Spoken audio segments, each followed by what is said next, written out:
hi, Íellia. It's the first time that we speak. So just to give you a quick intro, I'm based in Beirut. I work for Reuters. At Reuters, I cover Lebanon, Syria, and Jordan. And I've had some experience covering conflict in Syria, conflict in Iraq, and kind of post-conflict dynamics, sometimes in Yemen and in other places, and in Iraq and Syria. So you're in the middle of it. So you have a different perspective because you are right at the heart of it right now. Yeah, I'm having quite a different experience, but I would say that if it wasn't for this war that we have, at least since 2022, I think I would be striving to be somewhere next to you right now because, yeah, we have a conflict since 2014 here in this country, but it was very different from the point of view of perspective, of intensity. So throughout my career in the previous years, I also tried to look for something else, something new in my working experience. So, for instance, I working to a small media outlet based in Ukraine. I also tried to get myself deployed somewhere else, such as Golan Heights, such as Palestinian Authority, such as Africa. So if it wasn't for the full-fledged invasion, I guess would be closer in our career, the things that we do for this. So yeah, as of now, I don't think after this big war in our country, to be honest, I'm not sure that I will be having enough strength and motivation to look for something else, yet another war conflict zone to cover after all this. So I don't know, but yeah, I'd say if it wasn't for this war, I'd say I envy your work, your career, because it's super interesting. Yeah, I found myself so excited, and I was so just over the top when I visited the Middle East, essentially the Middle East, at my own money. I had some sort of a training course, like short training course in Israel, but with my own money. I went to Palestine, to Golan Heights. I almost made it I saw Syria from the Golan Heights. So, of course, if you want to be among the world's top war reporters, of course, you almost inevitably end up in the Middle East and working there because there are so many stories and so many things that need to be discussed. So yeah, that's super interesting. So you wanted to become a war correspondent, and then is it that war came to you first? Is that conflict started in 2014, and that's how it happened? It's yes and no. It's yes and no because it's true that the war came to me, and war and in general historical events, they provide you with sort of a choice of if you want to be part of this and what kind of role you want to play in this regard. Back at 14, I was a student. Just a student. I was like 22 years old, and I lived in Mariupol, the very city. I was just a student, so it was different from what we have now. Right now, we have a full-fledged, hard conventional war. Back then, it was different, as you all remember. It was very different. So I was basically a civilian living in a chaotic city. The city was not controlled by the Ukrainian government for several months. And from inside, it was not ruled by anyone but pro-Russian militants that controlled the city center. So it was anarchy. And of course, we were in the spotlight. And since I was a student in international relations in a small city, provincial city in Ukraine, so there's not much hope for you to be someone bigger than, a student. So we wanted to talk to foreigners we were super excited when we had a chance to meet someone from foreign country visiting on the university. So when these historical events came, we were young. We wanted to participate in this Euromaidan revolution in our city and also in Kyiv. So you have to pick your role you want to engage. And since I wanted to participate in all these things, so I started talking to BBC, for instance. At the BBC website, you could just leave your email address so they could contact you if you are witnessing the events described in the articles. And they did contact me and talk to me about things that I was seeing in Mariupol in those days. And they persuaded me to go in live in the middle of the night on BBC radio. Still, they call me time after time, especially the Scottish service. So one step after another step, I somewhat made into this media world, especially English language media world. And after that, I was thinking about joining the military because we were patriotic, we were super excited about helping the military. We truly believed, and we still believe, the cause of Ukraine in this regard, even though we might be considered as someone not loyal to Ukraine since we are Russian speaking and from the east, but it's not true.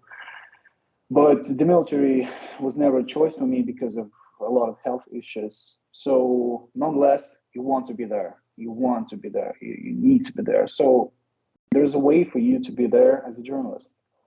And you go there, you join a really small newspaper in my hometown, also in Donbass, just really close to Mariupol. And step by step, you look up and you end up in Kyiv.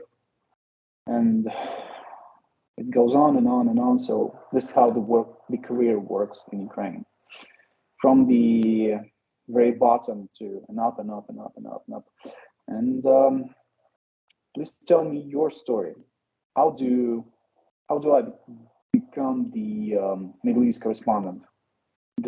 I must say that to many of my friends here in Ukraine, colleagues, friends, it would be a job of a dream to spend a couple of years reporting from somewhere in the Middle East. That's a dream job.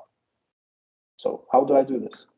I think we all find ourselves looking at everybody else's position and thinking like, oh, that's really cool. And I think it's because inherently the thing that really makes everybody a journalist is curiosity. So we always hear somebody else's experience and we thought, oh, I'm interested in doing that because it's something I haven't seen before. And I don't know about it, so I want to do it. There's some parallels actually between your journey and mine. I had wanted to be a diplomat for a long time and thought that was going to be a really great way to see the world. And then with Lebanese roots, I was spending every summer in Lebanon, and one of the summers I was in the process of thinking about joining the foreign ministry, and I thought, okay, instead I'm going to do something a little bit more adventurous. And as I'm going through this process, I'm going to work for a bit as a correspondent in Lebanon. And that summer, I was hired by a local news website in Lebanon, and it was the summer of 2013, so it was 10 years ago. And there was the largest concentration of explosions in Beirut that had been happening at the time as a result of the spillover from the Syrian conflict into neighboring Lebanon. So there was maybe once a week, sometimes more than that, there would be a blast or some kind of violent incident in Lebanon. And I remember the first time I went to cover the aftermath of one of these explosions. It was a twin suicide attack at two mosques in Tripoli, which is in northern Lebanon, which is a northern city, Sunni majority city. There had been accusations that a lot of people there had been going to Syria to fight. And there was a really, really deadly set of explosions that happened at a mosque there. And I remember it was the first time that I saw body parts. I smelled what it smelled like to be in a place like that when there had been so much death. And I remember being really surprised that it didn't scare me. It was more that I really wanted to understand as much as I could about what led us to this moment. And that was the moment at which I think I realized that, I'm much more interested in being as close to the ground as possible.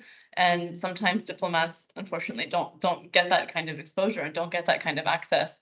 So that's been a really important driving force, I think, throughout my career. And I think that's why earlier when I was answering the question about media freedom, I think it's important. One of the things that I think about all the time is access, being able to be where the event is happening. Mm-hmm. And people often ask me if being a woman affects that. It never has. Sometimes it has in a good way, actually. Sometimes it gives access that you don't expect. But that's one thing that I've always really been keen on. It's just I want to be in the room. I want to be on the front line. I want to be as close to the event as I want to be in the hospital. I want to be as close to the event as possible. And I think that, you know, as you said, during conflict, it's more important than ever to be able to have transparent, accurate, resourceful information out there for populations to read, whether it's the population that's going through the conflict or populations that are just interested in reading it. And I wanted to ask you, since you've been, you know, since you were a student when the first kind of installment of this, I mean, it's a war that has been kind of happening maybe in episodes, you know, over the last 10 years, longer. Do you find that it's getting harder and harder for you to report from those first days until now? Is it getting more difficult? Is it in some ways it's getting easier? And how is it getting more difficult or easier to become a war reporter? It's definitely changing because you inevitably progress. You know, you get more skills as you work on and on. You get more experience, and obviously, you'll do very different things right now from, you know, things that you were doing like 5 years ago or 6 years ago. Obviously, that's a progress, and I would say that back then it was easier for me to write because stories were simpler. I had less demands to the quality, to the essential nature of what I do. The plank, the bar was lower in general, naturally lower. That's what happens right now. So right now I can't file a story that is as similar to the level of quality that I had five years ago. That's not a story for me right now, of course. So it's more challenging, and you know, the more you work, the farther you progress, the more demands you have to your knowledge, because being a reporter, especially being a war reporter, demands that you know everything about weapons, about events, about every single thing, and the information rolls on and on and on and on. New weapons, new tactics. You have to at least generally understand all those things. So learning never stops. You know, my girlfriend, she's mad at me because I almost constantly watch videos on YouTube. I read Wikipedia. I check maps. So because you have to be learning. So that's difficult. But there's another aspect in this, is that I'm not saying that I'm getting a PTSD or something like that. I do not believe in that. Not in my current role. But especially if you work from your own country that is at war, of course you invest 150% of yourself to this, and you burn out. You inevitably burn out because you really, really want to engage everything into this. So there's a limit. There's a limit of human capacity to work that.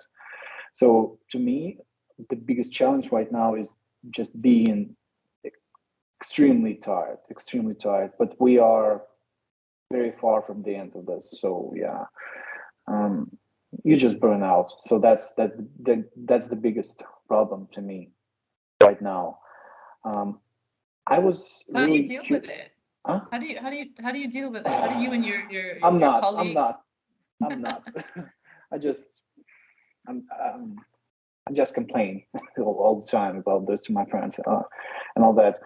But yeah, sometimes I just try to listen to my friends who say that you have to distract from something, you have to do something else, you know, go get your car and drive a bit, you know, go get some fresh air. So go get some life in general. Stop being a no-lifer in this regard. But I'm not sure if that works, but in general, that works. Apart from all those things, we are super, super grateful to the Ukrainian militaries that in most of the Ukrainian territory, it's normal life. It's 80% of Ukraine is a very normal life. You know, I live in Bucha, the city of the Russian massacre.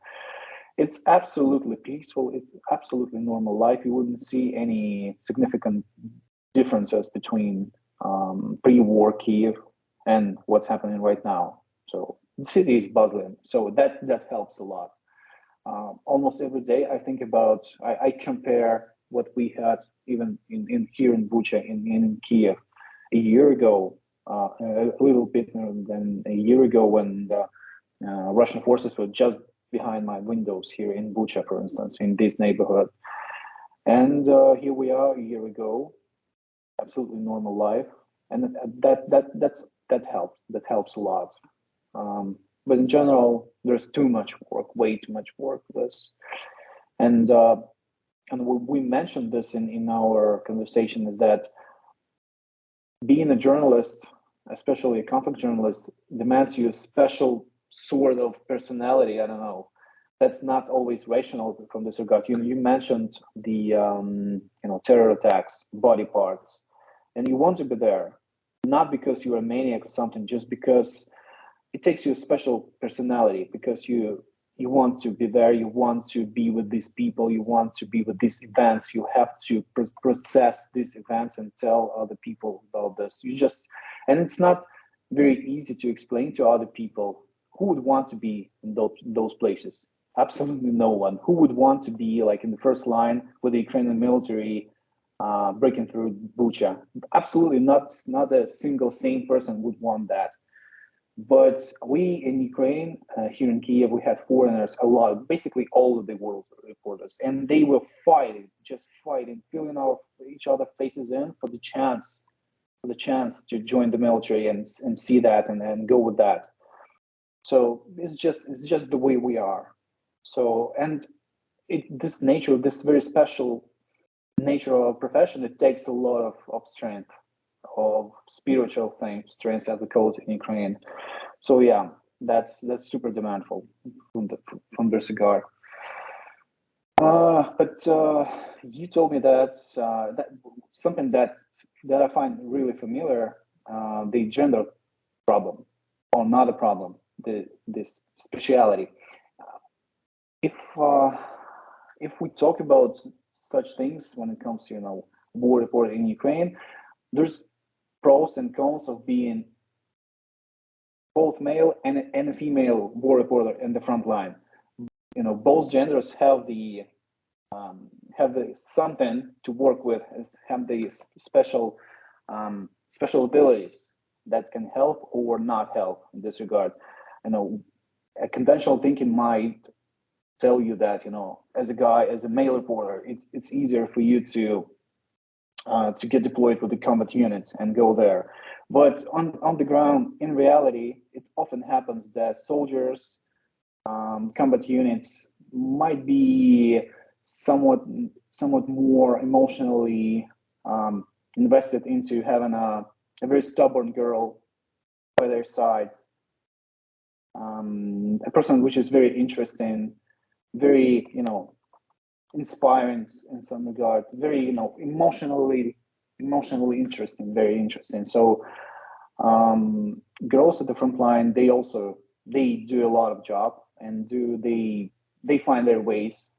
They can work. I mean, I would say that half of the reporters that I know in Ukraine war are female, and they do not have problems. They have the same issues that we guys do, and there's equality in this, because in those parts people became truly equal, because and I wanted to ask you a question. Does it work in places like Middle East? Just tell me about this. How does it help or not help you? Yeah, I think you're right that it provides an opening and an opportunity oftentimes to connect with people, often because if you're in a conflict zone, you will often encounter fighters that don't expect to see you there. And so, fighters who have been on a front line for 2 weeks or 3 weeks or a month or longer, and they've seen basically the same faces and the same uniforms and the same routine kind of week after week after week.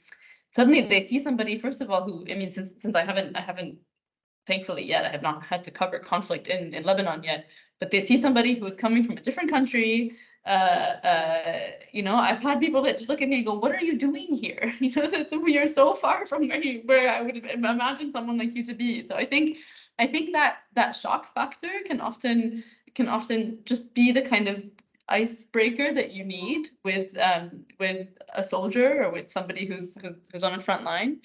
And I think you're right that often, you know, especially with, unfortunately, a lot of the younger fighters that I have seen in my time as a reporter, you know, whether it's in Iraq or whether it was in Syria, we spoke to a lot of fighters who were quite young, you know, who were either still, you know, below 20 years old or who were in their very, very early 20s.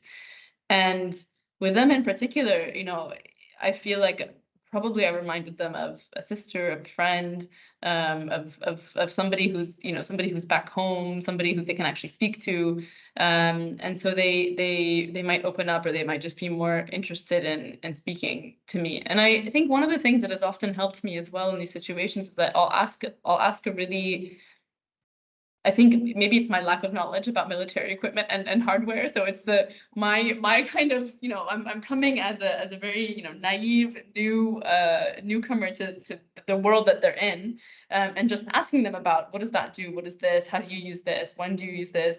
It just, again, gives them an opportunity just to tell me something really, really basic. I'm not going for the kind of hardcore information right from the get-go. What is your strategy to retake this area from ISIS? It's not necessarily that. It's something much more basic, and that's often led to a lot of really interesting stories. I mean, in Mosul, in 2016, it was the first time that we had seen the use of surveillance drones in urban warfare in that way in the Middle East. So you had Iraqi security forces and ISIS on the other side, both using these very, very small drones with cameras on them, flying them up into the air, taking a look at what's going on, having eyes on the front line in ways that they can't do with either whatever they've got up in the air or with their soldiers on the ground.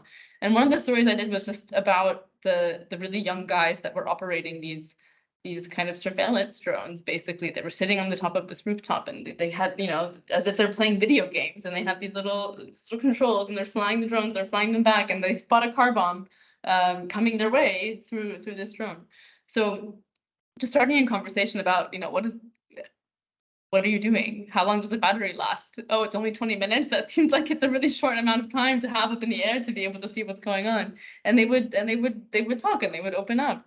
And you know, in other situations, we get access to civilians that, especially in the Middle East, in more conservative societies in the Middle East, that male correspondents might not have had access to.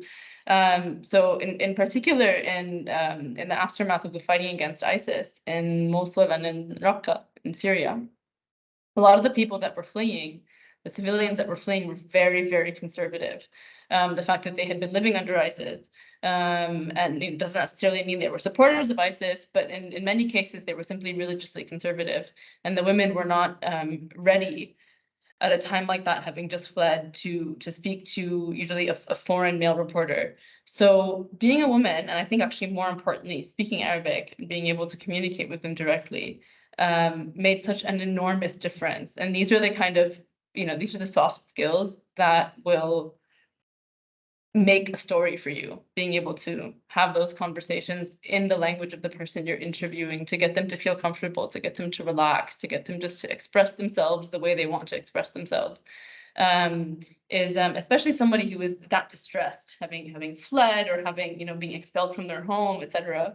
Being able to speak to them in a way that soothes them is really exceptional, and I think one of the most important elements. So often when you know, a young journalist or somebody who's interested in being a journalist asks me, you know, what's your advice? And do not ask me for career advice, but what is your advice? The simplest thing that I can say is, if you know what region you want to be in, you have to learn the language, because that will just send you to places that you never imagined, and you won't be able to access unless you can speak the language.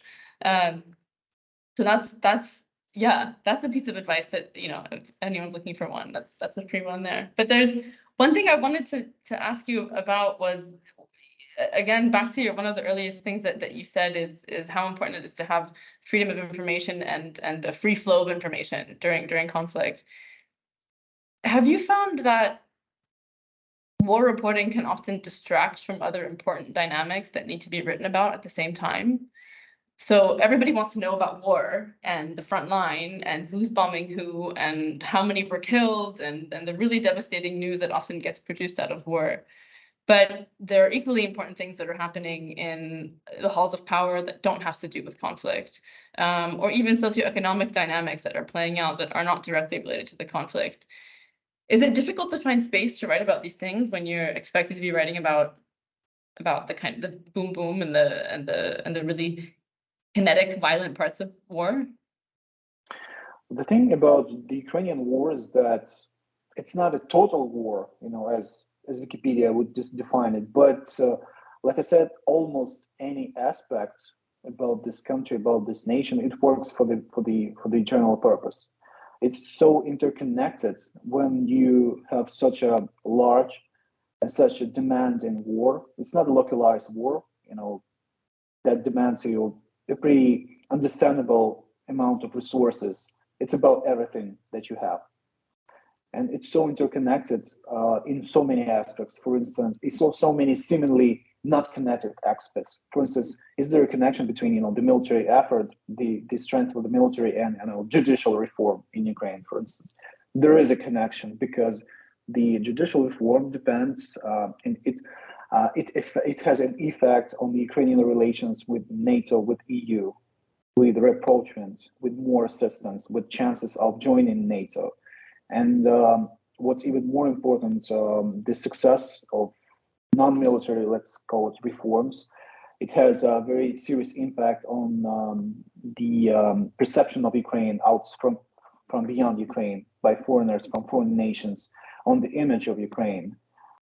Ukraine definitely needs to show the world that it's not becoming a failed nation. It's not really is, but it should be always showing the world that despite all the war efforts, we also keep the progressive reform coming. We're trying to fix the economy. We try to get this economy working. We try to make people continue with the businesses, paying taxes, create jobs. It's so interconnected. Down to the very question, equal rights in the military too, because it also helps. Same things go with, things like traffic regulation in this regard. The introduction of energy. We had a pretty hard winter when it comes to energy and electricity supplies and also running water.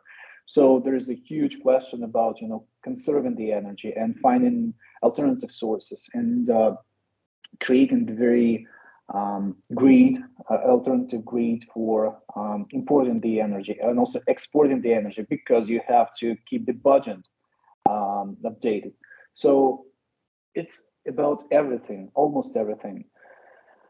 Even culture, we have to support culture because we have to produce more content. We have to support, content creators that produce not only, something patriotic or something about war, but also kind of give people something different, something to distract on.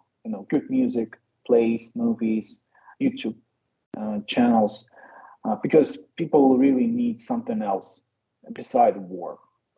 And I think we're making it so. And another aspect about this is that, at first it's everything about war, in the informational space, but the sort of a stabilization of this war with rules becoming more obvious and more understandable, there's a balance between non-military issues in media and the military. They kind of stabilize. They kind of find, and not everyone in Ukraine is really happy about this, because of course it's a nationwide war. It's a national war effort, but at the same time and again we have it on Facebook that some scandals erupt, like a YouTube blogger that pretended to be practicing psychiatrist ended up being a fraud. Massive scandal erupted on Facebook. He was kind of popular, even though I never heard about him. But it's a massive scandal, and many people not happy about this, saying that you are not thinking about the military, you are distracting your attention from this, but it's inevitable. People can't live 100% of the time in the war, so there appear other things.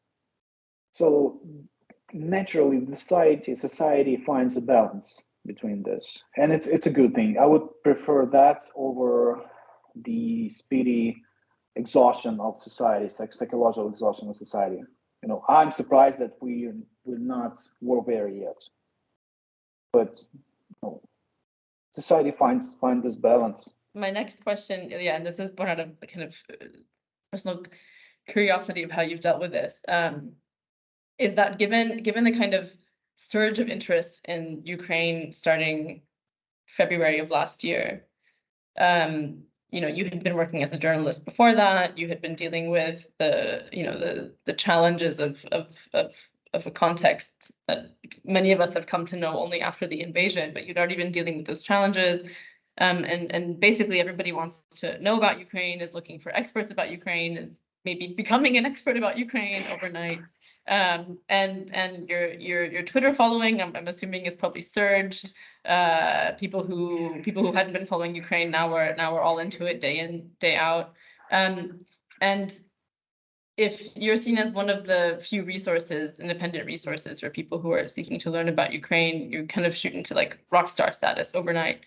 So how are you able to maintain the level of work and the diligence when you've got a whole new set of pressures that come with that level of international attention that are looking at this conflict, maybe that they haven't been looking at it in this way before, and all of a sudden kind of the world's eyes are on these few Ukraine-based, I'm not talking about the international media that are flying in reporters into Ukraine, but Ukraine-based reporters that are there, that understand the context like no one else. How do you deal with that level, that like surge of international attention? That's about thinking twice, or maybe 3 or 4 times before you say anything, before you tweet anything, because starting from February last year, many of us here in Ukraine ended up just found themselves being in the spotlight, in front of the world's eyes, literally, with us being like local reporters working in Ukraine. We had some followers, but back then it was really different. Right now you have to think twice, because there are things that you can say freely in Ukraine, and that would be absolutely okay. But there's a difference of the culture of speaking, of public speaking in different countries, especially in the West, and many people in the West might not understand what you mean, what you say, and given the fact that you are not a native speaker in English, so you have to think many times before you say anything. I'm not even saying about things like errors, factual errors, or something like emotional errors, because you are a journalist, you are a reporter, but you are a human being after all, and you are a Ukrainian human being, and you're prone to many emotional fallacies that can happen to you. You see something that is blistering on Telegram, something that gives you ecstatic joy from the Ukrainian victory, for instance, or something that might really impress your audience, and you are being emotional and you're posting this, and this ends up being something fake or not inaccurate, or you regret the wording sometimes. Of course, we're all humans, we can be ideal, but I think the rule is think twice before you say anything, because that might sound funny in your head, but on the paper, you might regret this. I had a couple of instances of that kind.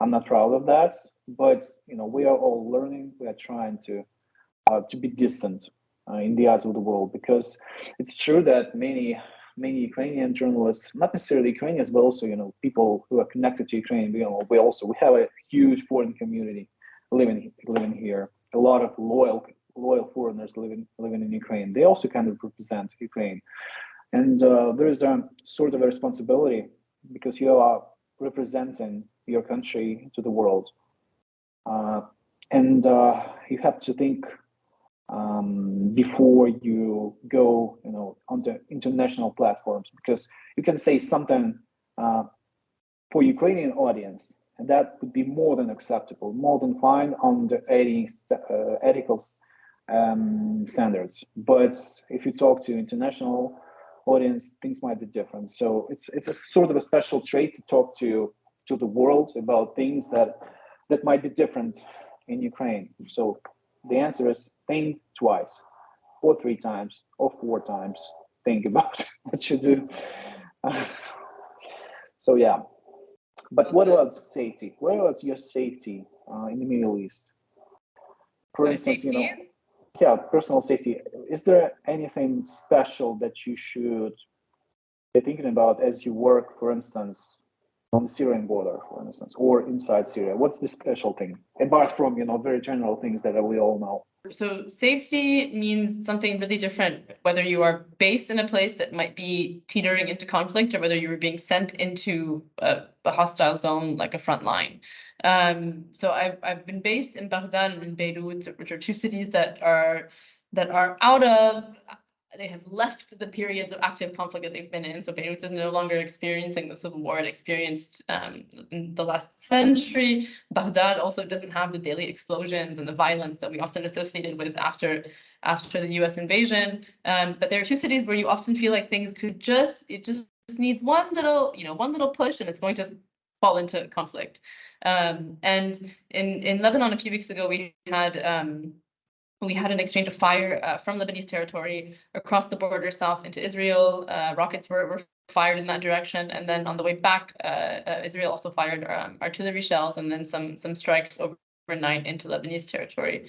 And the risk with that event is that there's always a fear that something that is meant to be a singular incident that will take one day will just light the match, that will light the fire, that will light the war. So you're always afraid that something that is just a crack is going to start to widen into a bigger conflict. So that's the fear that I have in Lebanon, that I have when I was based in Iraq, is that you try to analyze. As a journalist, you're also playing the role of an analyst, always. You're always trying to calculate, okay, this statement by this armed group said this, which means that they might be willing to escalate, but the other side is not willing to escalate because of the dynamics in that country, and there's elections coming up, so maybe they are. So you start to think about every element that might be leading to something kind of escalating into something bigger. And based on that, you start to think about your safety and then the safety of your team. I'm managing a team of reporters here, and so I'm thinking about not just myself, but other reporters that are based across the country, in Lebanon, across Syria, etc., and thinking about what dynamics might be affecting their safety. When you're being sent into a conflict zone, it's a really much more limited, straightforward, tangible question of security. You're thinking the front line is that way, that's where danger is. You're not thinking about like back here necessarily up there. You kind of have a really tangible idea of where danger is and where safety is. If I go back to the 2nd or 3rd line, then I'm much safer than if I'm at the front line. And it's straightforward in that way. And when you're in a post-conflict city, you think about, is my phone being tapped? If I write this, am I going to get in trouble with this armed group or that armed group? So your concerns are much broader, much more nebulous, much more vague sometimes. And that's what feeds into the question of safety, based on, active conflict versus lingering, never quite post-conflict areas. Do you think you'll spend the whole of your career doing this? Oh, I don't know. I have no idea. Why? I don't know, because I think had a it very depends different on. impression. No? Yeah, I think it depends on how much my curiosity. I think curiosity is such a nebulous thing. I mean, it can change one day to the next. You know, sometimes you just start diving into one thing, and that becomes a project that you work on for a year, and you never thought that this was going to be the thing that was going to take your life for that long. And then you're into something else, you're into something completely different. So I'm not sure if I'm going to be doing Middle East conflict-related reporting for the rest of my career, but I do know that the thing that has been consistent is that I feel the most invigorated and the most, I feel it makes the most sense when I'm closest to the ground. It doesn't necessarily have to be in the Middle East, but I think based on what I was saying earlier about how important language is, I think unless I pick up a new language, unless I take up, you know, Spanish or Swahili or something else, then I need to go somewhere else. But for now, this is where it makes the most sense. What about you? It's really hard to say because, you know, life is a mystery, really. You know, the whole life since 2014 showed us that life doesn't care about your plans and all those things. You know, life will bring you to something that you're destined for. I decided for myself that I think I will definitely be doing this thing until the very end of the war, until the final hour, because that's our duty to this country. And after that, I think I've had enough of this war things. This is what I'm thinking about right now, because I have seen way too much. I have heard way too much. I have known way too much about all those things. And it's not natural for a human being to be so involved, even emotionally, even you know, when it comes to your everyday practice and mental activity into war-related things. It's not natural. You have to have something else besides, other than, you know, war and nothing but a war. And I'm not even a soldier. You know, I'm just, you know, putting my brain into this. I'm not even fighting. So I think, you know, life deserves something else. I think I'll be doing something, maybe writing, but definitely not related to war. Maybe science. I enjoy so much when I had sort of a chance sometimes to talk about science and, you know, whales and oceans and all the stars. Maybe something of that kind. Even though I think we stand at the point at which we basically can be safe to say that Ukraine will prevail in this war in some form. It's pretty safe to say right now at this point. The question is when and under which conditions. So, but after the war, we'll be having a post-war period that would be extremely difficult and extremely challenging, and we'll be in need again, but we'll see. And like I said, all life is a mystery. It's really hard to plan something. We'll see what it brings us to when this thing is over. Let's see what happens then. But right now, I would wish to have something else. I think and oftentimes once we get tired of war, we think we are more curious about what we were fighting for this whole time, and so then we start to go into, you know, into a lot of other bigger picture, longer term reporting, like science. But I mean, either way, I think you know, anybody would be lucky to have your sensitivity and your attention to detail, and whether it's science reporting or whether it's conflict reporting or whatever it is. So good luck. Yeah, thank you, and good luck to you too. I'm sure in this world we will all find, you know, a lot of things to do, because journalists, you know, one of the things that the Ukrainian war has shown, that journalists are needed. Journalism is very necessary. It's helpful. It really works. Even in my town, you know, Bucha. In many ways, Bucha was exposed to global attention. What we were seeing, Ukrainians, you know, it was exposed to global attention thanks to global media and all the enthusiasm, all the presence. It really works. Without that, I guess that would be, Bucha would have been something among many other stories of that kind of Russian atrocities that basically end up being inside Ukraine and those very interested about Ukraine. Now, thanks to journalism, global journalism. It really works. So yeah, journalism will hopefully never die because it serves well.